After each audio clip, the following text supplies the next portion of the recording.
ಗದ್ದೆ ತಕ್ಕ ಹೋಗಿದ್ದೆ ಇಲ್ಲಿ ಮಣ್ಣು ಹೋಗಿದ್ದೆ ನೆನ್ನೆ ಹೋಗ್ನೆಲ್ಲ ಕೋಳಿ ಹೋದಂತ ಕೋಳಿ ಇಷ್ಟಪ್ಪ ಕನೆ ಮಧ್ಯಾಹ್ನ ಮಟ್ಟ ಹಿಕ್ಕೋಗೈತೆ ಕನೆ ಎಳ್ದಾಡಬೇಕಂತಂದ್ರಿ. ಇದು ಸಾಯಂಕಾಲ ಒಂದು 4 ಗಂಟೆಲ್ ನಮ್ಮ ಅತ್ತೆರ್ ಹೋದ್ರಲ್ಲ ಆಗ ಮುಗಿಸ್ಕೊಂಡಿರೋದಂತೆ. ಮಧ್ಯಾಹ್ನ ಮತ್ತೆ ಹಿಕ್ಕೈತೆ 1:30 ಬಟ್ಟೆ ತೆಗ್ದಿಟ್ಟು ಹೋಗ್ಯವನೆ. ಸಾಯಂಕಾಲ 3 ಕಡೆ 4 ನಾಯಿ ಸೇರ್ಕೊಂಡು ಎಳ್ದಾಡ್ ತಿಂದಕ್ಕನವ. ಕೋಳಿನ ಮೊಟ್ಟೆನ? ನಾಯಿ ಕೋಳಿ ಹಿಡ್ಕ ತಿಂದಿರೋದ್ರೆ ಎಳ್ಕ ಹೋಗ್ಬಿಡು. ಬೆಳಗ್ಗೆ ನೇತ್ರಕ್ಕ ಅದೇ ಹೇಳಿದ್ನಲ್ಲ ನಿಮ್ಮನದ ಒಂದ್ ಕೋಳಿ ಜೂಲ್ನ ಹಿಡಿತೈತೆ ಅಂತ. ಅದ್ ಬೆಳಗ್ಗೆಲ್ಲ ಬಂದ್ಬಿಟ್ಟು ಬೆಳಗ್ಗೆನೆ ಬೆಳಗ್ಗೆಲ್ಲ ಬಂದ ಅಲ್ಲೆಲ್ಲ ಮೂಸ್ತಾ ಇತ್ತು. ಅದೇ ಯಾರ್ ಮನೆ ಶೇಖರ ಪರಂಗ ಅಂತಿರು ನಮ್ಮ ಊರ್ ನಾಯಿ ಅನ್ರು ನಿಮ್ಮನೆ ನಾಯಿ ಕೆಂಪದು ಅಯ್ಯೋ ಬಾಯ್ ಮುನ್ನ ಹಾಕೋ ಯಾಕೆ ಅಂತ ಗಟ್ಕೆಟ್ ನಾಯಿ ಅವು ನೋಡೋರ್ ಹೇಳು. 7 ಕೋಳಿ ಕಣವ, ಒಂದಲ್ಲ ಎರಡಲ್ಲಿ ಒಂದು ಸಣ್ಣವಲ್ಲ.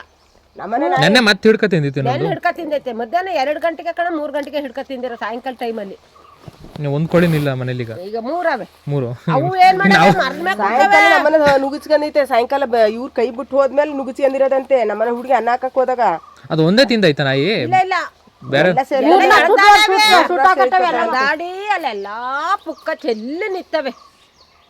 ಮೂರು ಅವು ಶಿವನ್ ಪಾದನೆ ಬಿಡು. ಅವು ಇಲ್ಲ 7 ಕೋಳಿ ಹಿಡ್ತವೆ. 7 ಕೋಳಿ ಕೀರಾ ಹಂಗೆ ಪುಕ್ಕೆಲ್ಲ ಕೆಲ್ಲಡಕ್ಕಲ್ಲ. ಕೀರಿಗೆ ಇವು ದಪ್ಪವು ಸಿಕ್ಕಕ್ಕೂ ಇಲ್ಲ. ಅವ್ ಗೊತ್ತಾಯ್ತೈತೆ ಅದ್ ಬರೋದೇ ಗೊತ್ತಾಗ್ತೇವೆ. ಮುಂಜಾನೆ ಪುಕ್ಕೆಲ್ಲವ ಇಡೀ ಕಣದಲ್ಲ. ಇಲ್ಲ ಇದು ಬಾ ಮನೆ ತವ ಎಲ್ಲ ಇದಾಗಿ ಎಳ್ದಾಡಿರೋದು ಅವು ಒಂದ್ಕೊಂದು. ನಿಮ್ಮನ ಕಡೆಗೆ ಹೋಯ್ತಿವತ್ತ ಚಂಪು ನಾಯಿ ದೊಡ್ಡ ಯಾವ್ದು ಅಲ್ವನೇ.